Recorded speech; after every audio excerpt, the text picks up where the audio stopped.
Hey team, meet Skimpies, the organic cotton undie made like a liner. Skimpies are for all of us who love going commando but can't quite pull it off like we used to. You just pop Skimpies directly into your pants, press firmly, and it's like you're wearing underwear without the gnarly panty lines.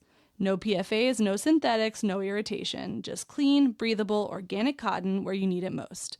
Created by Bette Bentley, inspired by her own journey as an absolute babe who wanted to live that commando life, but without the UTIs. Go to skimpies.com to get started. Every peach deserves its day, and Skimpies is here to help make it happen. Skimpies, we just want to be in your pants. Hey team, and welcome. I'm your host, Carrie, creator of Mother Life, your destination for all things real talk and parenting. This is the IRL group chat, where we talk about the wild balancing act of pursuing careers and passions while also doing our best to show up for our kids. Join me every week as I sit down with some badass parents in my closet and we talk about their careers, kids, and relationships and all of the weird shit that comes up when you're trying to balance the seemingly impossible.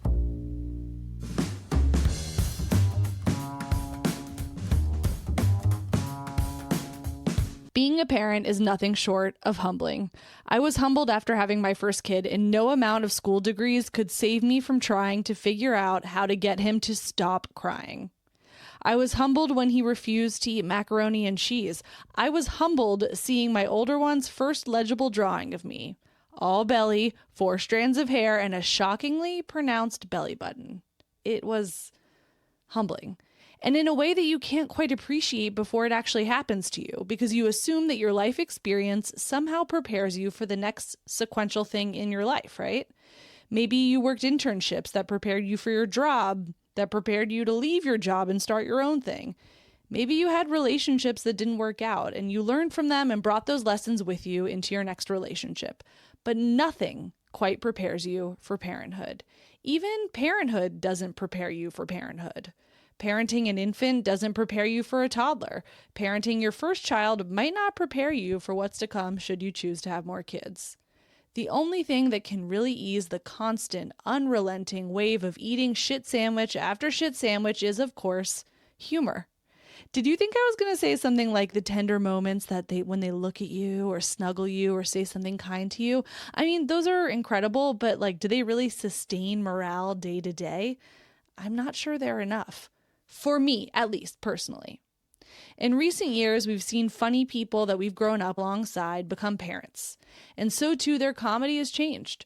They're in many ways finding us exactly where we need them. They understand how chaotic it is, how to talk our language, how unhinged and irrational so much of it is. And they can be funnier in describing the demise of our lives as we knew it on the weekend brunch circuit. And interestingly, professionally funny people embracing their parenthood and incorporating it into their work might be just as complex as it seems to be for the rest of us. Accepting that up until this point, their work, their comedy, has often been autobiographical, and in moments that can feel decidedly unfunny, sometimes we have the most to gain. Aisha Alfa is an actor and a comedian and has lived a shocking number of lives. While you may have missed her on the men's soccer circuit in Korea or planning all-out wedding ragers, you may recognize her from her role on Degrassi, the Beaverton, Sorry for Your Loss, and so many more. Talking to Aisha was a wonderful reminder that de facto we can love our kids and also laugh about how hard, chaotic, absurd it all is. And maybe that's required to make it out alive with your sanity intact. Enjoy. Oh my gosh, it's happening. Welcome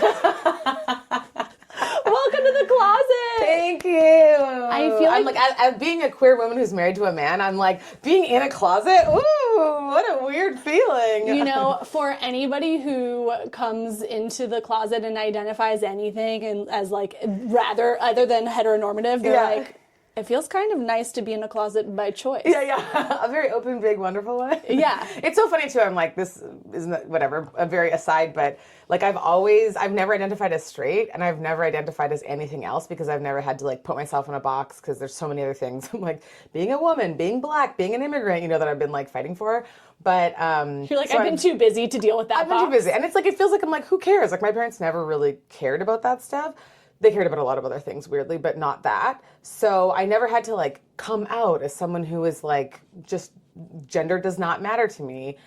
But so it's funny to be like, oh, I'm in a closet. And I'm like, have I always been in a closet or have I always been out of a closet? Like, I'm just like, I don't know. You strike me as always out. And also, I feel like for our age bracket, that's kind of unusual, no? To be what? To like not have had the question, like to not know your relationship with the closet. Oh, yeah. I think, you know what's funny is I think that because did you have other like queer people in your family? Like what was the thing that... Well, I didn't realize I did until I was an adult. My aunts. Fun fact. Did you say multiple aunts? Yes. Okay. That were just best friends, I thought. Oh, your aunts, like aunts. Aunts. Got it. Okay. And that also was a thing where like people just never talked about it. We don't talk about Bruno? Thing. Yes, they were Bruno. But like everyone loved them. It wasn't like they were like shunned. It was just like never talked about. So that like it never came up. And my dad was like very strict in certain ways. But for some reason, this thing just like it was like nobody cared.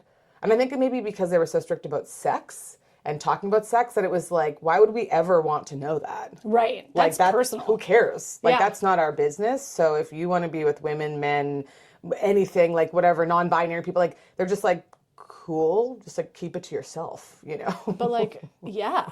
So I was like, yeah, why would I talk to my parents about sex? I saw like a clip of Elizabeth Warren at some town hall, I guess it was recently, and somebody was asking her about like, you know, the Bible says that marriage is between a man. I just saw that her mic drop, like, what? Like, and I was she like, was she's just so like, good. like, you know, what's your response to that marriage is between a man and a woman? And she was like, well, I'm assuming it's a man who's asked that question.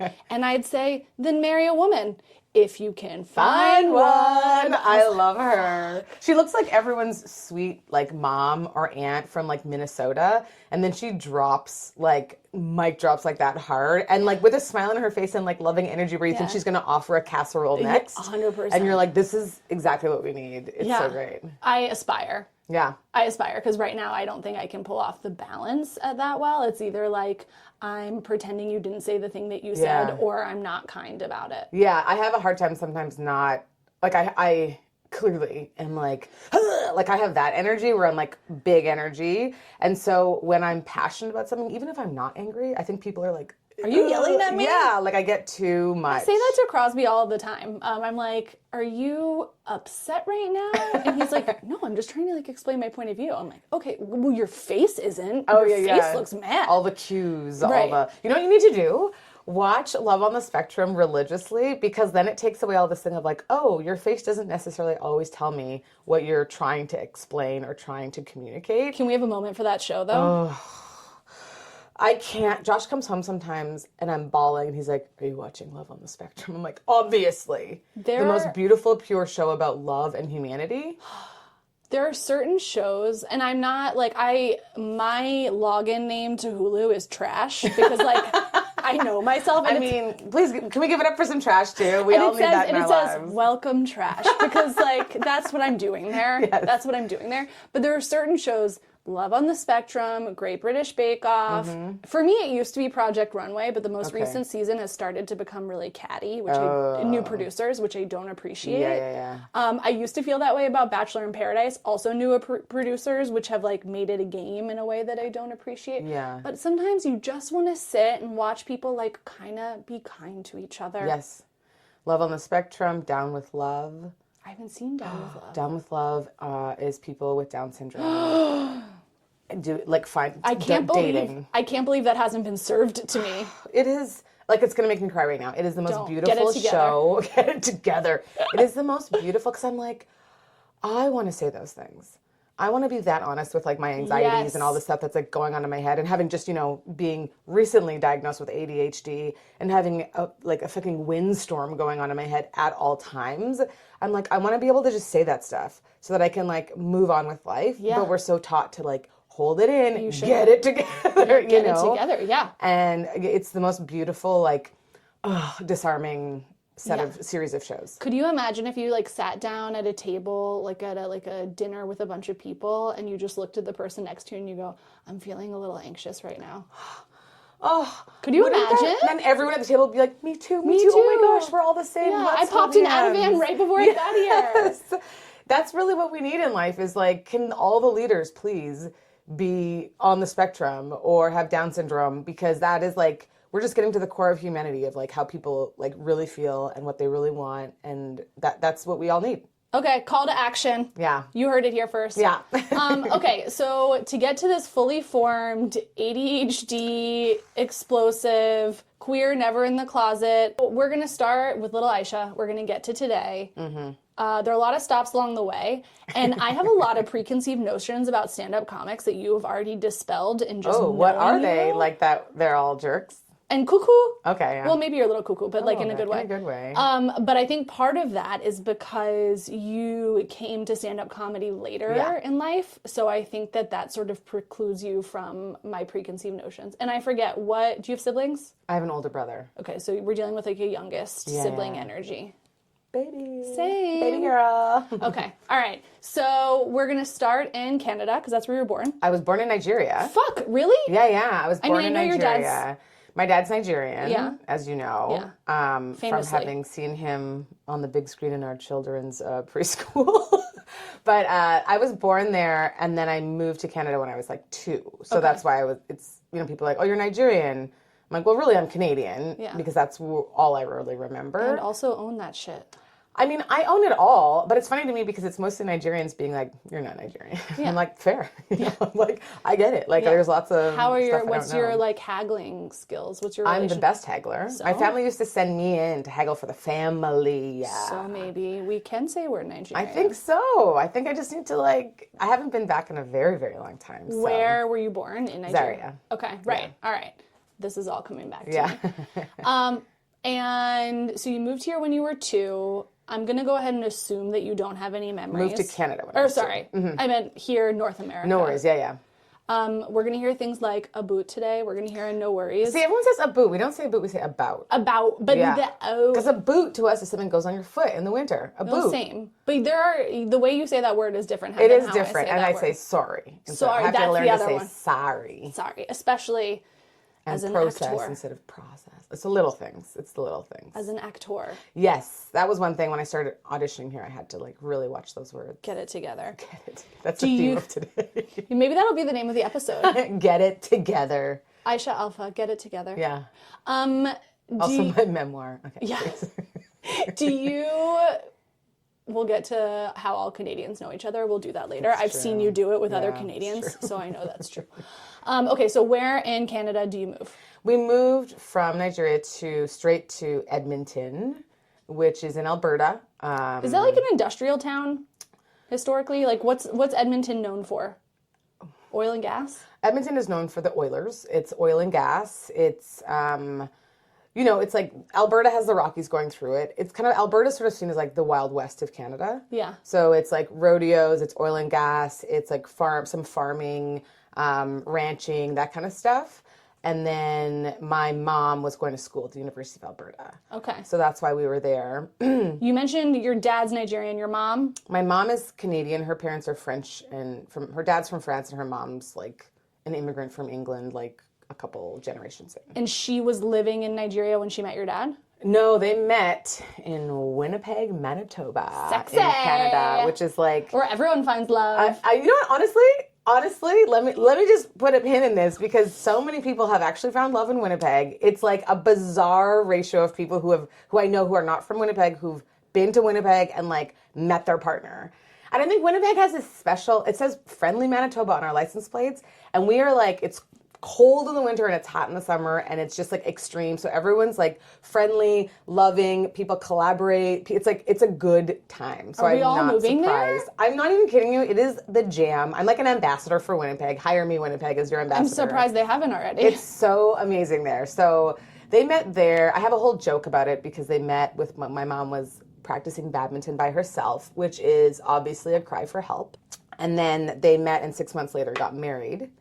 And then my mom, who's from a town of like 100 in rural Manitoba, moved to Nigeria with my father. That's so boss. Who she had just met, and my parents did not love this idea.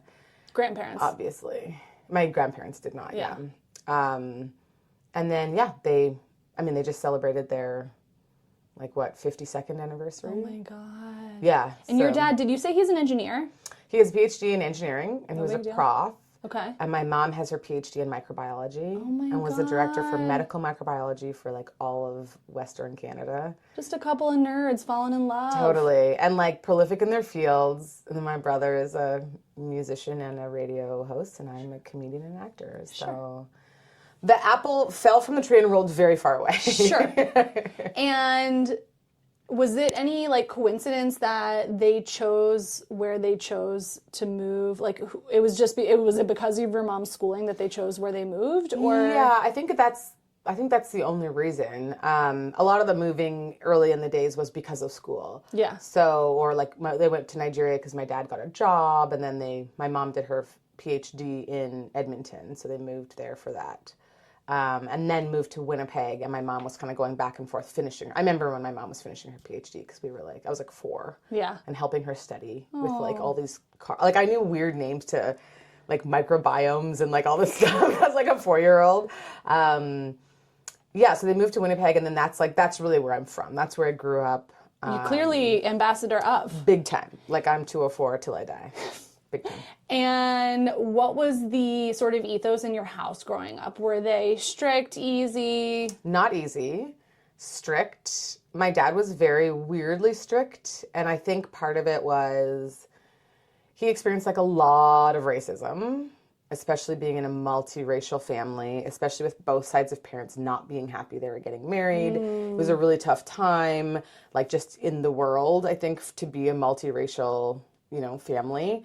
And my mom is a very smart woman, which I think was also hard. Yeah. And my dad is a very smart Black African man, which I think was hard to get a foot in the door. He's also like very much about like doesn't take bullshit, and he wants women to succeed. So it was like a very, it's a weird mix of stuff. But then in our household, my mom played a very traditional role, which was weird because she's like a feminist's dream for so many reasons. And my father was a very traditional, like, head of the household. What he says goes. It was almost like some like walking on eggshells, like very mercurial, hard to know what was right and what was wrong, and very strict. Yeah. Like I wasn't allowed to say the word sexy in our house because that would lead, obviously, to having lots of sex. Did you feel like you really wanted to say the word sexy a lot? I mean, I remember trying those boundaries and being like, saying something. And then that was in the day where spanking was okay. And we got spanked a lot, But there was no, like I was talking to for this ADHD diagnosis, talking to my psychiatrist. And she's like, do you think you've always had this? And she's like, what would happen if you were like wanted to stand up and act out? I was like, act out? What? Oh no, that's not a thing that was allowed. So like, there's no way that I could have known if I had this, because it was just like you stayed in line, you didn't question, I was like a on a roll student from day one. Yeah. But yeah, it was just it wasn't like a warm, cozy home all the time. There were like lots of great memories of good, fun things. And I think as my parents got further into their careers, their life got significantly harder and more stressful. And that was when I was going from like being a kid to like a preteen to then to a teen. And it's already, crazy hormones, I hate my parents type thing. And that was like a storm when all that stuff kind of came at the same time. And then things shifted from there. And for them as well, like, I feel like that is kind of a trap of I think this happens to people if you are like very left on the political spectrum, whatever that means to you, and then you have kids and your only example is how you were raised. Yeah.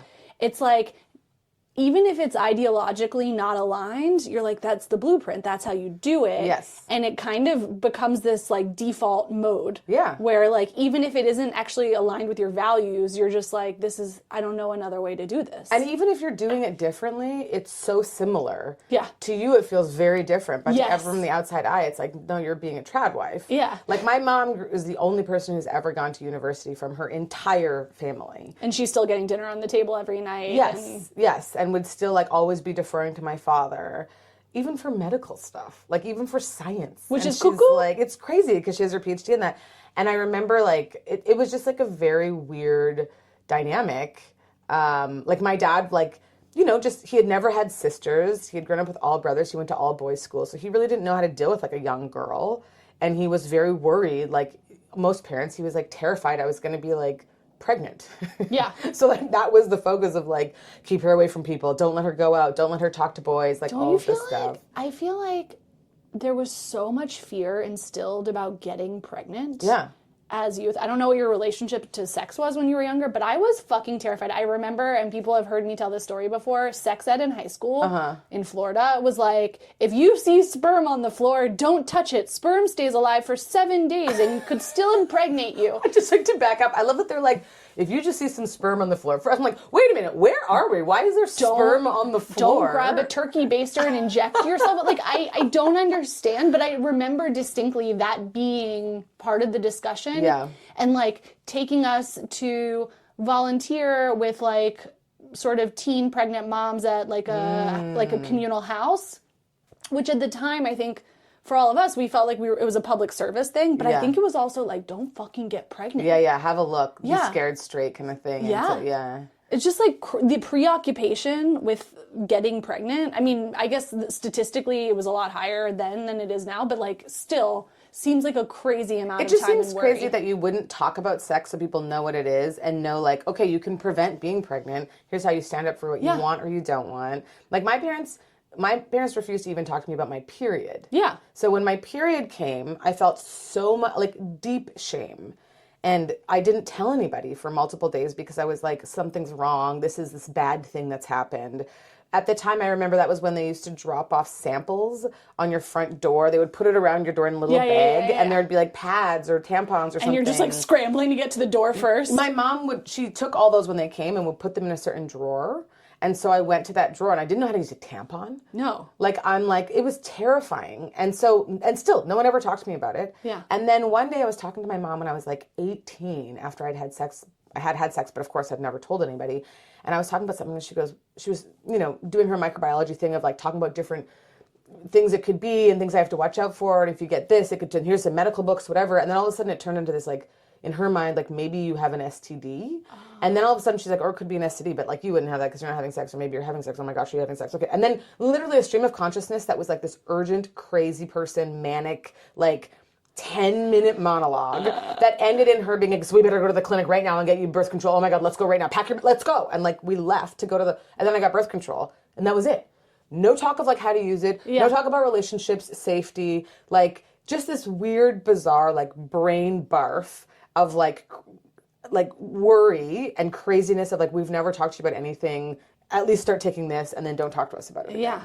It was so bizarre. I'm like, I can't wait. I'm talking to my kids. I'm like, they know when I get my period. They know that it means like you can get pregnant. Like they know all this stuff already and they're 4 and 6. It's so impressive. I mean, my son knows that like if I'm on my period, he should ask me if I need anything. That's as far as we've gotten. Did you see the video of the woman showing her son blood in underwear? No. It was so beautiful. It's like she walked him up to the washing machine and was like, this is what happens for women. It's not shameful. So if you see a girl who has blood on her pants, like you help her. You help her cover it. You let her know like this is part of life. And it's like there's nothing to be there. You don't make fun of this. This is nothing to be embarrassed about. And I was like, I love that. Like more of that should happen for boys specifically too, in addition to girls. Yeah. I love that. Yeah. I remember on the tampon point when I was like, I must have been like 15 or 16. I still didn't know how to use a tampon. And a friend of mine from high school, Hallie Lee.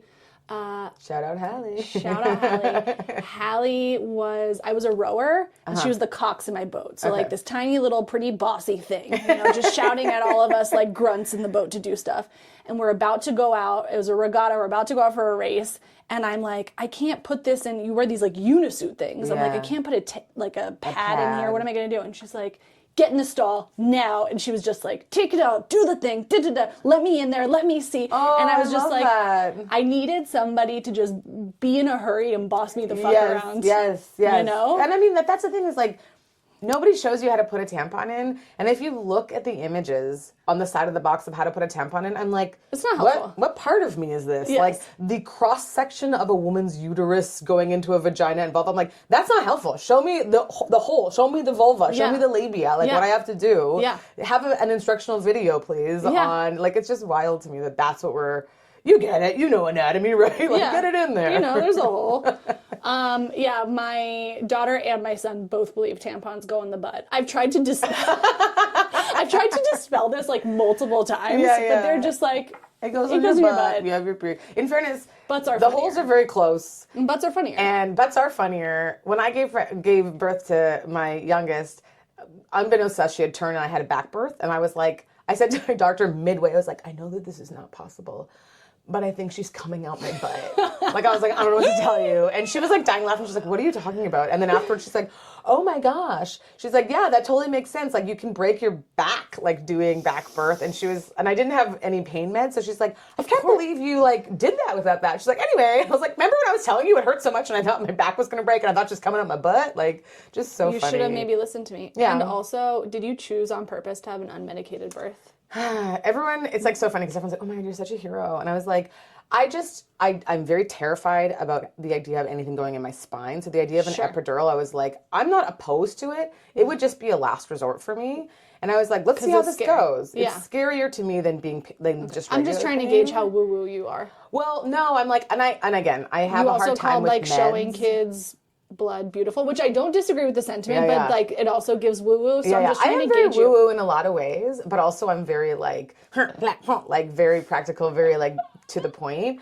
But I didn't want to take medication just because I generally don't love taking medication. Yeah. And I wanted to experience it. Yeah. Like I wanted to experience it. But I was not like, I'm not going to take medication. I was just like, if I need to, it's an option that's there. Great. But I don't want people like when I walk in offering me an epidural because I was like, I'm good. If I need it, I'll let you know. Yeah. You know? And I was like, as soon as possible. Yeah, no, my friend's like, I walked in backwards so they could put it in as I came in. I was like, I love it.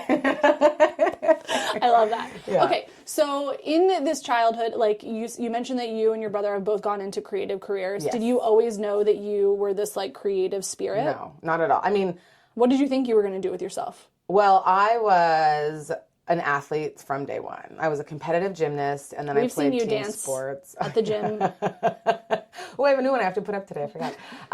I was a competitive gymnast, and I trained 6 days a week. And then I left that and got into team sports, where I played every single sport you could possibly play. And then I played soccer in university because I had to choose between that and basketball, and soccer meant I got to leave my hometown. Sure. And then I played professional because that's what you do next. Sure. And then I went and played in a men's league in Korea because that just seemed like the next normal step. Oh my God, I'm so happy we're here. So yeah, like I was very much like, I'm an athlete. That's what I am, just because that's sort of where I had been. And then... How long were you in Korea for? 4 years. Okay, that's a long time. Yeah. What's your relationship with Korean food? Because it's the best. Oh, baby. So good. Baby girl. That is my comfort food. That's what I dream about. Like when I'm having a bad day, I go get Korean food. Okay, good. And I make Korean food. Like I love Korean food. Okay. It's my side piece. Okay, it's great. Korean food. I feel that deeply. Me in bed with kimchi, you know. But then it was like I didn't want to be playing sports anymore. I knew that like I wasn't super passionate about sports. I just like happened to be good, and that's how the river flowed. And so then I got into I kind of came home and tried to figure out what I wanted to do. And I think what I realized is in everything that I did, I loved attention. Right? Yeah. So I was like, great, I want attention of my daddy when I was a little girl. Duh. I wanted to be a good student, so I got attention at school. Same. I wanted to be good at sports, so I could get attention. Check. Then I was like, okay, great. I came back home. I became a wedding planner. Not and good I was for like, attention. Not Unless good you're for going to be walking down the aisle. Although, different kind of attention. First of all, I love a party. I love connecting people. I love whatever. Guessed. I got all the credit all the time. Oh, that was nice. I loved that attention. Okay. Because I know how to throw a badass party. I believe that. And I'm really good with people, and I can like really see vision and like create things. So I got that attention. I loved it. I got hired to be a flight attendant because I wanted to travel. But then there was a strike, so we couldn't train. And in the meantime, I started hosting an online lifestyle show. Sure. Oh, and also I got certified as a professional life coach for like executives. Sure. And I had a whole life coaching business that I did. And it was fun, except for I really loved doing more group and like speaking stuff. Right, you wanted to be out in front. I wanted to have everyone. Did you ever feel, so I think I felt similarly. Some of that I think comes from us being the youngest and like maybe at least our dads not being terribly impressed by us. At least that's how I felt. Did you ever feel embarrassed about wanting attention? I felt very embarrassed that was something I want. It's actually still something I like deal with now. No, I don't. I never did. I never did, ever. Which is probably why you like, it has taken me a long time to be like, I want to be in front of the camera. Yeah. I want to do these things. I want to have my own voice. And for a long time, I just told myself, like, you're a producer. You produce. You make things for other people. You put other people in front. Oh, no. Welcome to this side, baby girl. Like, honestly, sorry, I say baby girl not in a condescending way. I say it all the time because I'm like, I love being like, let me hold you. I love you. Who says that condescending? I don't know. I'm like, sometimes, you know, people are like, oh, bless their heart. And I'm like, that feels good to me. I'm like, I don't know. Yeah, bless my heart. Yeah. I'm like, but no, I've always been like, I think attention is good. And getting attention in my family, I think, was a good thing. So, like, I've always been, that's, like, been a reward for me. Got it. And I'm the kind of, like, I'm an actor now, and a lot of actors, like, I hate watching myself on camera. A lot of comedians, like, I don't want to watch things back. And I'm like, show it to me again. Yeah. Show me doing well again. Yes. Yes. Like, I'm like, I love it. And I think, I know that one of the ways that my spirit is communicated best is through video. Like, seeing me in a video versus me writing or just my audio, they're fine. But, like, seeing me do it is how you're really going to get the fullness of me. You know what's so funny as well is sometimes when you meet people, like before I had any idea what you did or whatever, just like literally seeing you drop your kids off at school, I was like, she's an actress. I just knew it. It's like, it's an energy thing. It's like a readability thing. Yeah. It's like an open face to the world sort of thing where I was just like, she has to be an actress. I think a lot of creatives are like that, where you're like, you're very open. Actor. What? Sorry. We don't say actress anymore. Oh, right? I don't really care. I always say actor because I'm like, it's all the same, Actor. but I don't. We don't say the other one. Like, If we don't say people stewardess. say actress, it's fine. I don't really care. I'm like, this is like, it's like when someone gets like misgendered, and if we make a big deal, then it feels like, oh, now we're like putting a pin in it. But if you just move forward and you're like, oh, sorry about that, and move on, then it's like, it's no big deal. And I feel like a lot of times, even with like being Black, people will say things like, oh my God, was that offensive? And I'm like, no, it's fine. Like, let's just move on. It doesn't really... Keep it moving. You know, I'm like, let me finish what I'm saying. Like, I'm like, so it doesn't matter. Can we get back to me now? Yeah. I'm actually trying to like really land something here. Unless someone's being like malicious, I just don't, it just doesn't bother me and I don't care. But anyway, yeah, if you call me an actress, it's fine. I don't really You're an don't actor. care. I'm an actor. But the way you're saying it makes it feel so serious. I know. Actor. I'm imagining that we're like inside the actor's studio. I should have a turtleneck on. Aisha. Yeah. I do love a turtleneck. Okay, so when does acting become like the thing for you? Very, like, I mean, in the scope of my life, very recently. I started my first acting class in 2010. Okay. And was kind of like, I don't know, like, I'm in Winnipeg, Manitoba. There's some B movies filming here, but this isn't where most people go to launch a career. And it wasn't even like I was like, oh, I want to be an actor. I was just like, this will be something fun to do. And through that, I got to try doing stand-up as well. And I was like, I don't want to be a stand-up, but like, this would be a fun, random thing to do. And now here I am, an actor, a stand-up comedian. I had been hosting a show. I'm a host, and now I write because I'm like, oh, my voice is important too. Like, here we go. But like, becoming an actor, I think happened probably like 2012, 13 was when I was like probably cast in my first real thing. Which was what? My first real thing, I think, was a holiday movie that was filming in Winnipeg.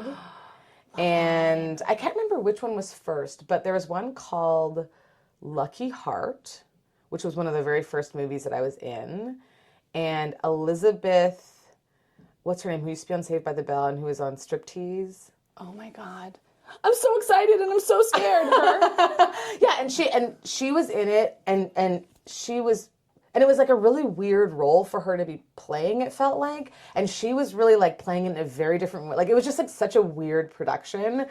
And I remember I auditioned, and I completely flubbed the audition, where I was like supposed to be a reporter looking to the camera saying my lines, and then like my brain just went blank halfway through, and I was like, can I start again? They're like, sure. And then I did it again in literally the same place. I was like, oh God, sorry. And like, it was so devastating. Sure. And then I got a call, and they're like, actually, they want to give you a different role.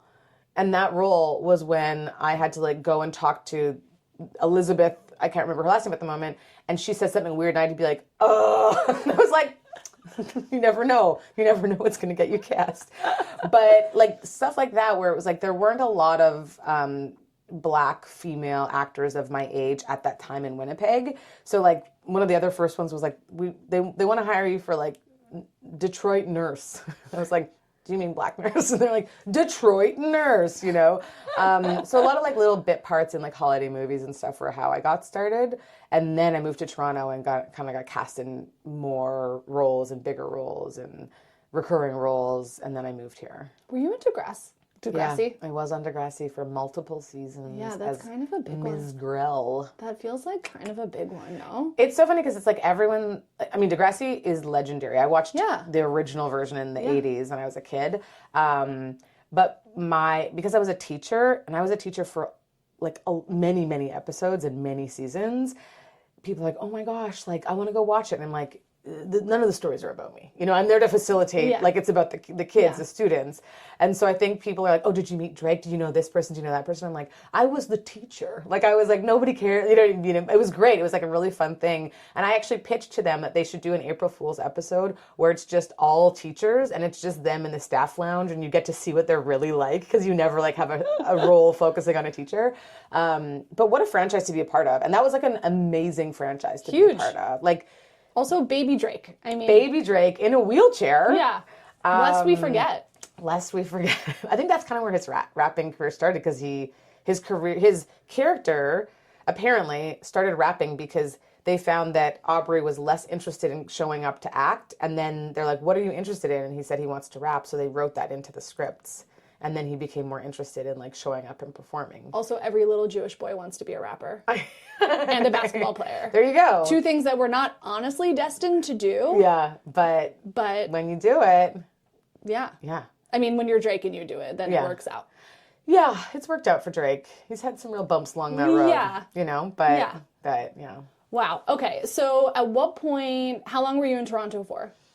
Not that long, actually. I was there from 2012 until about 2000. I came here. I had my green card 2017. So I was only there for about like 5 years, I'd say. And then you moved to LA for that, Yes, but I was going back and forth when I first got there from Winnipeg to Toronto, and then at the end of my 5 years, I was going back and forth from Toronto to here. So I was kind of like never fully there. So bougie. Yeah, no big deal.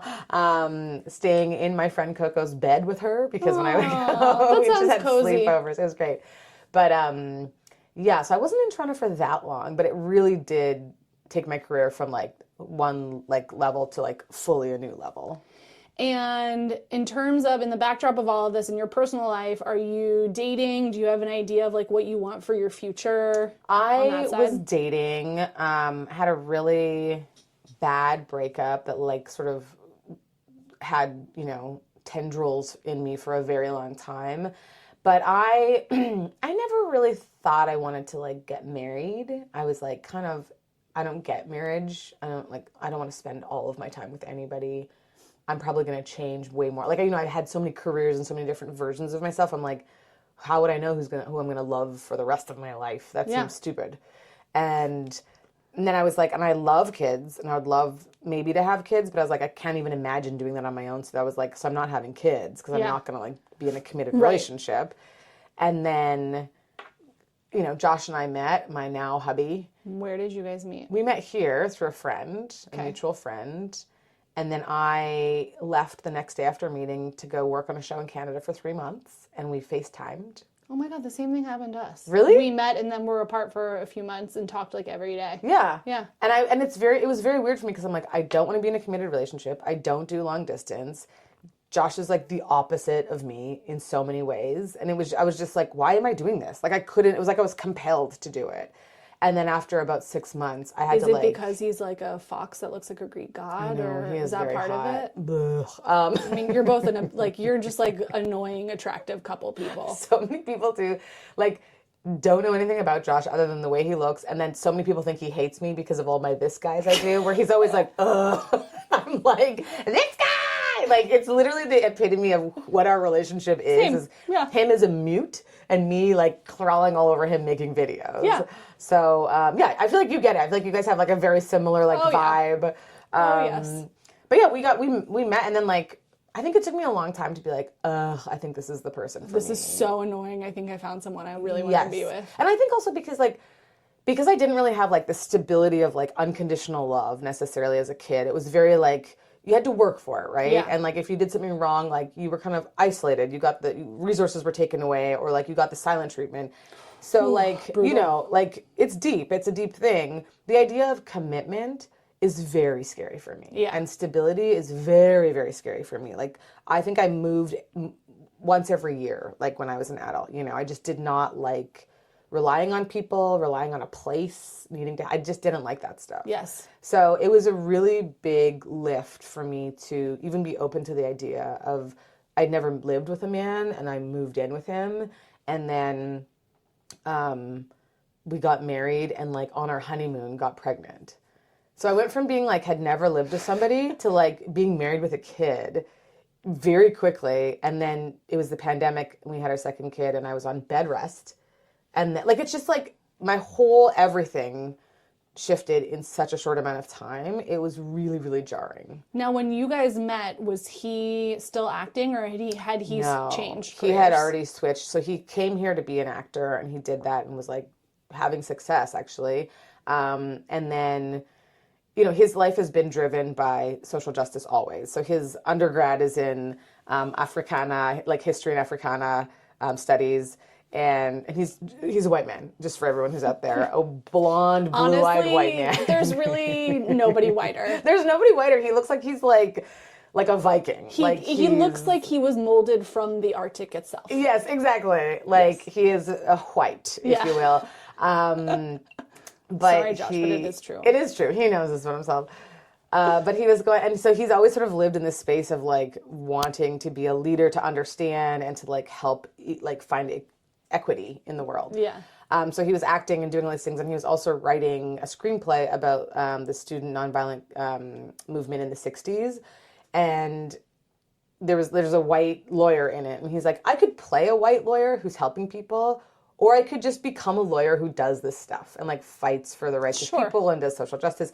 So he legit like left acting and went to law school. He didn't just go to any law school. He went to Harvard. He went to Harvard. He went to school in Boston. Yeah. In Cambridge. Which he like, he never talks about. And like, I think it's really funny. Because I mean, he doesn't like that culture of like Harvard Law School, I think. And he's probably the only person out of his whole class or any class following that's ever been like, now I'm going to go work in a nonprofit. Like, they're all making like 6-figure bonuses, you know. Thank you for your time. I'm going to go be broke. Yes, exactly. So, so he had already done all that when we met. And he understands what I'm doing, but he's not in it, which is a nice... Yeah, because there isn't like separation. any sort of like competition or comparison game that you guys can play. And he also gets why like I have to go out and do stand-up all night sometimes, or I might have to change plans because I get an audition. Like he gets it. And I think a lot of friends who have partners who are not in it, but who've never been in it, it's like a fight a little bit all the time. There's tension because it's like, sounds like you're just leaving to go have fun. Yeah, especially when you have kids and you're like, this is literally my job. I work all day, and then sometimes I work all night as well. And then I wake up at 6 a.m. every single day because that's when the kids wake up. And so like, no matter what, I'm just like, your mom, you're working, and then you have a night job. It's like crazy. Never ending. I mean, I will say, I'm very privileged. You know what I mean? Like, we have money. I'm doing a job that I love. You know, I don't want to compare myself with people who are legit. Like, I have to work 3 jobs to like, you know, sustain. But like, and also, it's just hard. It's just hard to be, I'm tired all the time, you know? Yeah. I recently said to a neighbor, his kids are older, and he said, how are things going? And I was like, man, I'm just really fucking tired. And he was like, isn't that getting better for you yet? And I was like, I literally said to him, my dude, I believe you have forgotten. And then I reminded him of a couple of the dynamics of these ages and stuff. And he was like, you know what? It's all coming back to me now. Yeah. Because that amnesia is so strong. Yes, totally. And I think also people who aren't in the same place, it becomes a platitude to hear like, I'm tired. Whereas for us, we're screaming like, I'm fucking tired. Yeah. I'm tired. Yeah. I think that's like the base for like parents of kids, our kids' age, is like, you are just tired all the time. Like, if you turned the lights off in here, I would just fall asleep. That's impressive, honestly. I'm like, I'm at like, I read too where people are like, people have this like pride in being able to fall asleep really quickly. And they're like, that's not pride, that's exhaustion. And I was like, oh yeah, that's probably true. Like, Can't it be both? I can be proud of my exhaustion. Can't, yeah. Like, I have no qualms. Yeah, we're working hard. We're pursuing dreams. Yeah. Okay, so you guys get together. At this point, you are acting, you're doing stand-up. Yeah. Okay, so here, let's talk about stand-up. Yeah. So I feel like we've had some improvers on the pod. We've had one stand-up on the pod, but he's like very old school, like came up with Jay Leno. Okay, so yeah, very yeah. different era of stand-up. But I feel like the difference between the two is stereotypically. This is kind of like my birth order obsession, the improv versus stand-up of it all. Improvers are very like team-oriented. It's very much about like building on ideas. And stand-ups are very much like, I want the show to be mine. I want it to be my thing. Yeah. And also like, watch me work out all of my unresolved trauma on stage. On stage. Watch me I'm do like, it. I've done both. And it was very eye-opening because I feel like improvisers are like the musical theater kids. And stand-ups are like the drama, like I'm going to go do a drama short about like trauma actors, That's right? right. Like that's kind of the difference. Like improvisers are very like, I got your back, I got your back. And then also when I was in that world, there's a lot of incestuous kind of like stuff. And then a lot of like talking and cattiness, whatever, behind people's backs in the scenes that I was in. And I was like, oh snap, okay, so there's a little bit of this here. And for stand-ups, it's very like individual, so everyone's always running bits. And there people are also sleeping together everywhere, but like... Everyone's sleeping together is basically the takeaway.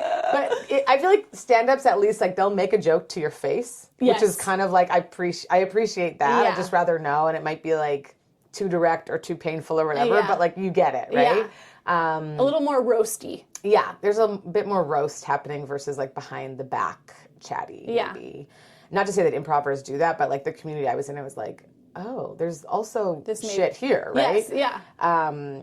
But I also, like, the stand-up world is, I don't feel like I naturally fit in there at all. Because I feel like I'm very silly Billy. I'm very positive. I want to connect with people deeply. And so I'm like the awkward, weird one, I think, and I always feel like I'm an outsider there, right? Yeah. So, and I'm like, I don't think my jokes are like necessary. Like, I'm not going to write them down and they're going to win an award. Like mine I had to write out a transcript once for a festival and I was like writing it out and I kept putting in brackets, this is really funny when I act it out. You gotta trust my delivery. Don't worry, yeah. Because I was like, these are like silly things. But I make people laugh, right? And that's the thing. And then now I've started to have like some messages about like what I actually think about in my comedy, which has been really feeling good. But the idea of being a pure stand-up who, you know, tours the world by myself doing stand-up sounds depressing AF to me. Yeah. And I think because I came into it doing all these things at the same time, there's not one that's like, oh, I would want to do this only, or I would want to do this only. Like that kind of like that, it has to be that group of things to make me want to be in this industry. That sounds kind of ideal. It is. And Too much of anything could be a bad thing? Yeah, and like it's not like I always wanted to be a stand-up comedian. It's not like I always wanted to be an actor. Like none of these things were I didn't even know you could do that as a profession when I was a kid, you know? So like I remember going to university and picking electives and seeing drama. And I was like, what do you mean drama? Yeah. Like you just go and do like skits? See, that's a Nigerian facial expression. Yeah. The very absolute disdain that you could be saying like, I love you. You know, you're like, you just never know. Yeah. But like, I remember just being like, this is wild. Because no one had ever introduced this idea that you could be a creative or an artist as a living, as a job. Because both my parents, of course, were so academic. Yeah. Right? And so I went to a high school that was purely academic. Like I was like, there was no phys ed even for grade 11 and 12. There was no drama. There was no music. It was all academic. So like, I just had no clue that was actually something people were doing. It's crazy to think about now, especially now that we live here. And like, that's such a big part of, I feel like, kids' extracurricular experience is that. Mm-hmm. Now, in the backdrop of all of this, first of all, let's go back. One of the first things you said when you came in the closet is like, as a queer person, am I in the closet? Am I out of the closet? Yeah. How much did that factor, like that part of your identity factor into your trajectory growing up? Was it something, it doesn't sound like this was something you were like agonizing over, thinking about. It's just you were who you were. Yeah, like I never really thought, I honestly, it like weirdly, and it sounds like naive almost, like I never thought about it. Yeah. It was never a thought. It was never a concern. It was never a like, oh, I have to choose. It was, because people are like, oh, you're queer. And now I'm like started saying that, but like I've never identified as queer either. I'm just not anything. Like why, I don't fit in a box. I'm not anything. Like I'm certainly not straight. Yeah. And people always put me in that box. I'm like, that's fine. Like I don't mind if you put me in that box for you, but I know for me, that's not where I fit in. But it just never really came up as a thing that was important or that I had to express. And like I've been with men and women, and it's not like a certain type or a certain thing. It's just like an energy like who thing. you like. Yeah, I like who I like. Like I always joke, I'm like, I could fall in love with this mug. I don't know, man. Like I'm like, everything's on the table. That's you the know? woo. Everything's literally on the table. Yeah. Also very woo. That's like very woo woo. Yeah. I feel. Yeah. I love that. I love that about you, is just like this like massive openness to whatever's going to come, but also maybe one of the many things that makes Josh a good partner for you, in the sense that like, if he sounds like he's a very also open-minded guy who's up for whatever. Yeah. Now, how does that sounds like you have a lot of conversations even with your kids now about all sorts of complexity in life. Has that entered the conversation yet about sort of gender identity?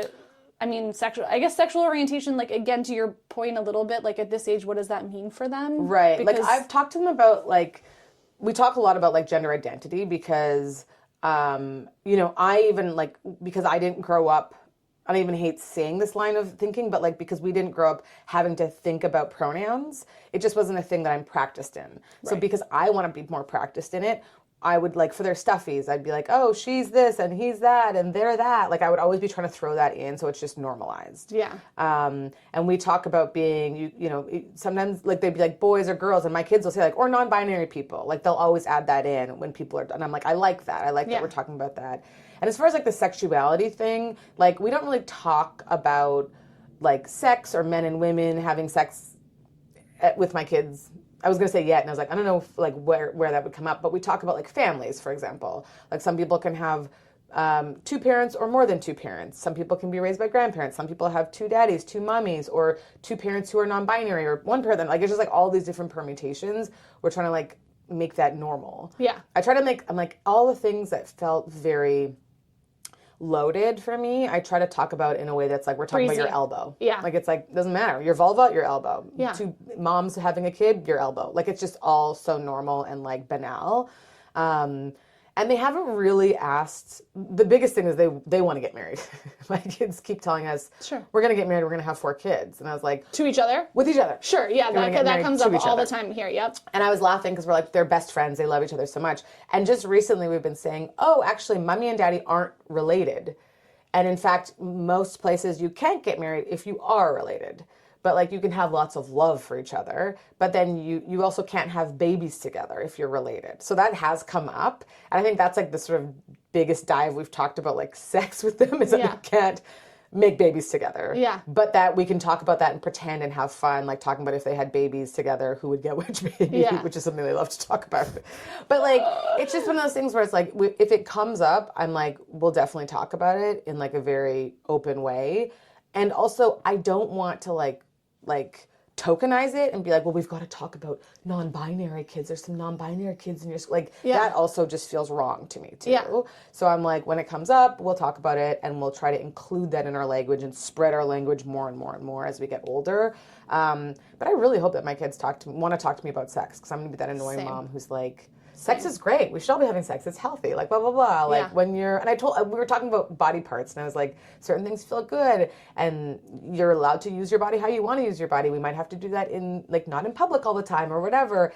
And then I started saying something about, like, and we don't touch other people's bodies and their private parts. But then I was like, unless they give us consent.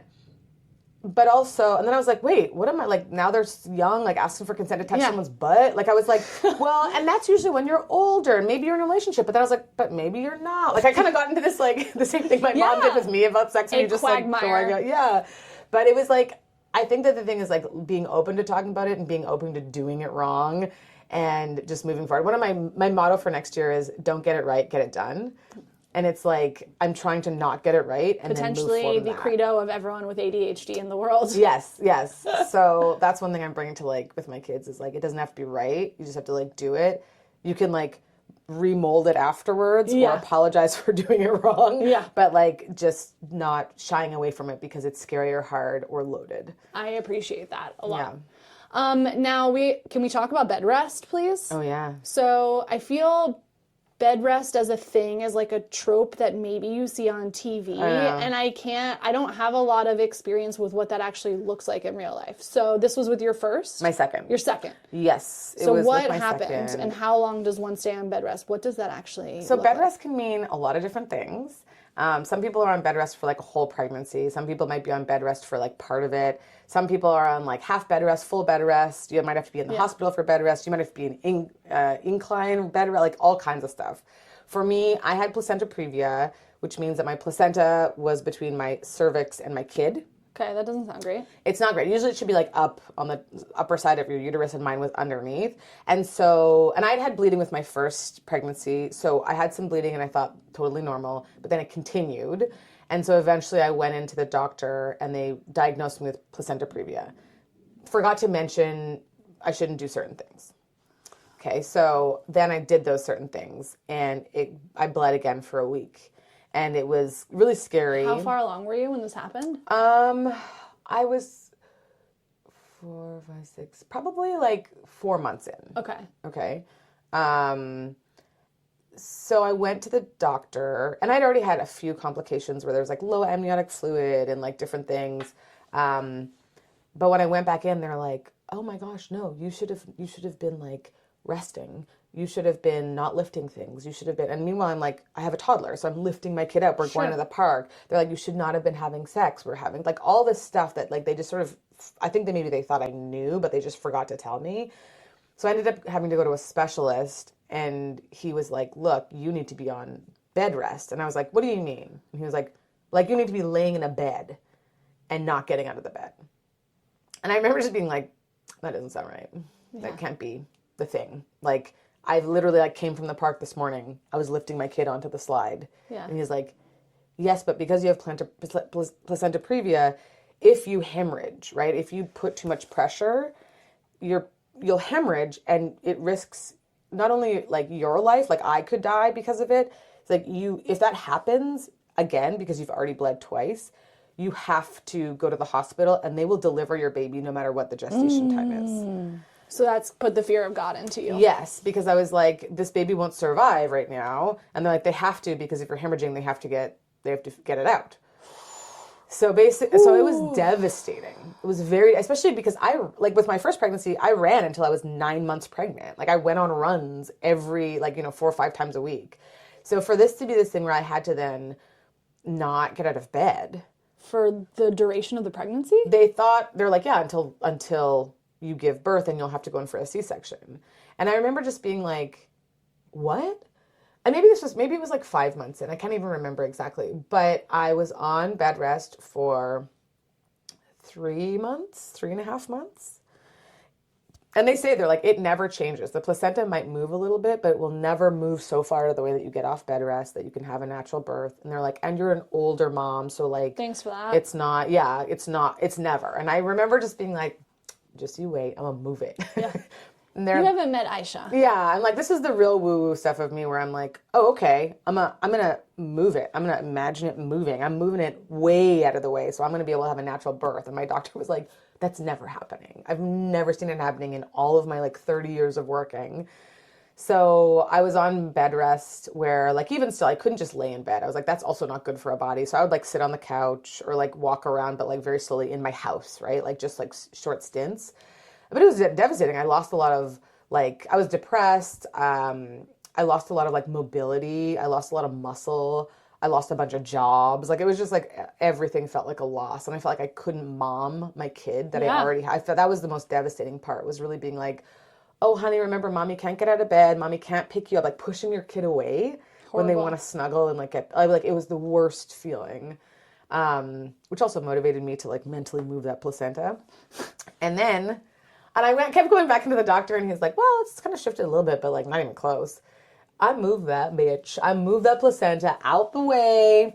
I got off bed rest for the last couple of months of my pregnancy, and I had a natural birth. Wow. Yes, because I was like, that. It's devastating. I know some women who had to go in hospital and be elevated, feet elevated in a hospital for months and months and months. Oh my God. So I was very lucky. How did you and Josh navigate that time? Because was he going into an office? He was going into the office. When we first found out, his mom took a leave from work. and the next day was at our house. Wow. So she was looking after Sule. And then she had to go back. And then his dad always jokes he was there for 9 months of my pregnancy. I'm like, I wasn't on bed rest for 9 months. But he came and he helped out for another 2 months. And then we got a nanny to look after our older kid.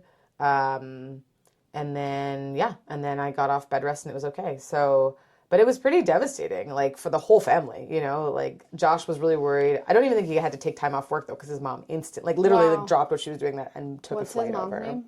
Elizabeth. Shout out Elizabeth. Thank you, Elizabeth. We love you. And That's thank you, really Phil, special. for coming and Phil, after thank you for work. coming for all 9 months. Yeah, all 9 months. That's really, really special. Yeah. And also terrifying and hard for you. And then post-baby arrival, were you recalibrated? Were you mentally in a good space? Like, what did it look like after? After the first one, I've had postpartum and looking back, and a lot of rage, and a lot of like sadness. Same. But I didn't notice it when I was in it. Same. After having our second, I had less of that. I think because we had instant community where like it was still the pandemic, right? Like it was 2021. So Josh then started like being able to work from home for like parental leave. So he could take longer because he was like working from home, and then he got to take some leave where he didn't have to work. We also had a nanny at that time, and Josh's parents could come visit. My parents were still stuck because you couldn't travel through borders, but like we had people around. Yeah. And so that felt like it just was a different experience of it all. Like I had help with like myself and with the kids. So it was a really nice time, actually. We were kind of like, the pandemic was like horrible and stressful and devastating. And also it kind of was this beautiful thing for us in some ways where Josh got to spend so much time with our kids, and I got to be home so much with our kids because like nothing was happening, you know, in the industry. So we got this gift of time that we wouldn't have had, and we didn't get sick until way later. So it wasn't that devastating time where you'd have to go into the hospital and get the ventilators. Like we were very lucky, but it really gave us the freedom of time. Now, you mentioned that you and Josh are kind of different people. That's the understatement of the year. What are the sources of your arguments in your house? What do you guys argue about? I think that everything kind of stems from not feeling like we're being heard is the crux of it all. Yeah. But also like, we're just, you know, his father has OCD. So Josh has a lot of OCD tendencies. Yeah.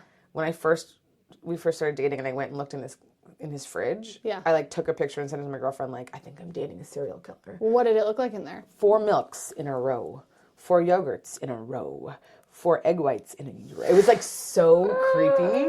And I'm like, obviously this person shops at Costco. He lives alone. Like there's just something about this felt like. But he's very organized, structured. He likes routine. He wakes up at the same time every day. He would eat the same thing every day if he could. Whereas I'm like, I'm motivated by spontaneity. I'm motivated by variety. Yes, I like don't want to do things the same way twice. I want our kids to experience like the wildness and craziness and kookiness of the world. And he would like them to go to the same restaurants every Friday and to like do the same things every weekend and like that kind of thing. So we have the same exact dynamic in this house. Yeah. Huh? Yeah. Yeah, so it's like I think he grounds me in the way of like structure doesn't have to be bad. And I like pull him out of his shell to be like, oh, I can do things differently and it can be fun, you know, or at least exciting or different or like give me a different perspective. And meeting in the middle, I think is perfect for our kids because they have so much like structure that's there as like the foundation, but built on it is this craziness of variety and new experiences and like seeing things in different ways. Yeah. Yeah, so, but I think I think that's really where all of our arguments stem from. I mean, from what I understand with my limited experience in couples therapy and also from other people and just like reading about the point of couples therapy, it's all about the other person being heard. Yes. Because I think at the root of so many of the disagreements that we all have with our partners, it's like the other person's either not feeling valued and not feeling heard. And it's often that both people are not feeling valued or heard at the same time. Yes. And they're not able to hear or feel valued in the same ways. Yeah. Like Josh, his idea of hearing me as being like, I hear you, you're sad about that. And I'm like, yeah, I guess your ears work, idiot. Like, I'm like, how is that? Like, you know what I mean? And he needs that. He needs me to be like, I hear that you're sad. And like, I get it, you know? I'm like, I want you to be like, yeah, that sucks. Like, I Yeah. want you to feel emotion and like Yeah. be like with me in it on a journey. Yeah. And that's just literally is not who he is. Yeah, which you is know? interesting. That's what my therapist says to me about, like, if my kids are having big feelings, she says it's not enough to mirror the words. Right. You have to mirror the energy. Yes. So if your kid is mad, you need to be like, you're mad. Yeah. Like, you're mad. You can't just be Yes. like, I see that you're mad. I know. I'm like, it feels so condescending. I'm like, yes, you're angry. I'm Yeah. like, ah. Yeah. But like, I feel like that's I think more... Dr. Becky, you could do a better job of explaining that part to people. Yes. I'm like, I am not even kiltered. Yeah. Like, I think we all can notice that from all right now, which is fine. And I'm like, that's good. And also, Josh is the most even kiltered. I don't even know if I'm saying that word right. Even keeled? Even keeled. Off kilter, Off kilter, even killed. yeah. There we go. Yeah. One of you's a kilter, one of you's One a of us, keel. I'm like, I'm merging it We have into a this kilter like and two thing. So he's very, even. And that irks me. Because I'm like, if I'm upset, I want you to get my upset and to feel upset with me. If I'm sad, I want you to like be sad with me. Yeah. And he's like, if I'm feeling something, I want you to logically explain that you hear me and that I'm seen. Classic. And so like, that's literally where we miss each other sometimes. Yeah. Also, I can't trust anybody ever in life. And course. I'm worried about ever having to like rely on, I'm like, I don't trust this guy that I'm married to and have a home with and 2 kids with. Yeah. But I don't trust him. You know what I Yeah. mean? So it's like, and he can't understand that because he came from such a Stable. unconditional, stable, like, Yeah. fit, Elizabeth like, showing up the next day. yes. Yeah. Yes. So he just doesn't get that. And he needs certain things. I just can't, like, I'm like, what do you mean? Not arguing? That's not a thing that couples can have. Right. Like, that sounds like you have to argue to be in love, don't you? Like, it's like, it just doesn't compute. So we're like working to find our way into understanding each other and finding something that works with us that's maybe different from what we both know, but that's the same that we can create together. That literally sounds like the work of our generation. Yeah. Right? Is like picking off the menu of how we grew up, choosing what we'd like to order, Yeah. and sending everything else back to the chef. Absolutely. And that is the struggle of life. Yeah. Is being like, what I've known does not have to be what I know. It's true. Yeah.